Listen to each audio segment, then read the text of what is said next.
Did you know that something terrifying is happening during the screenings of The Conjuring 4? What was supposed to be just another horror release has turned into national headlines. In a movie theater in New York, a man began convulsing violently in the middle of the screening. At first, he mumbled incoherent phrases, then suddenly screamed in a voice that didn't sound human. Witnesses swear his eyes turned completely black before he collapsed in the aisle. The film had to be stopped, and paramedics were called, but many believe it wasn't just a seizure, it was possession. The case spread quickly. In Los Angeles, Houston, and Chicago, viewers reported mass fainting, feelings of suffocation, and even shadowy figures appearing on the screen. The atmosphere grew so intense that priests began being stationed at theater entrances, blessing each person before they crossed the doorway, as if it were a boundary between the real world and hell.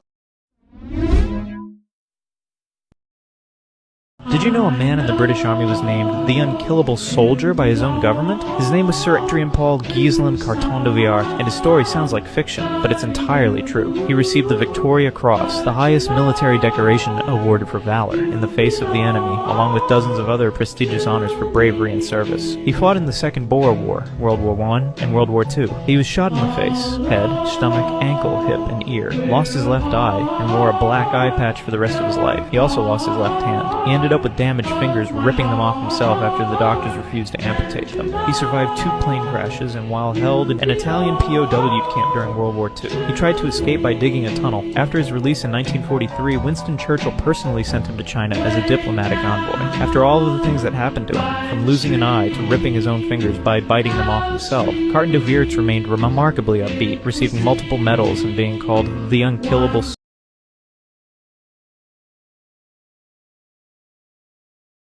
Did you know in Japan there is a ghost? It haunts school bathrooms. They call him Akamanto, the man in the red cloak. If you enter the last stall, you might hear a voice. It asks, red paper or blue? If you say red, he will skin you alive. If you say blue, he will drain all your blood. One student tried to outsmart him. She said neither. The voice went silent. But when she tried to leave, every door was locked. In the mirror, she saw a man in a red cloak standing behind her. They found her body the next morning, face down. No blood. No wounds. Just one word written on the wall.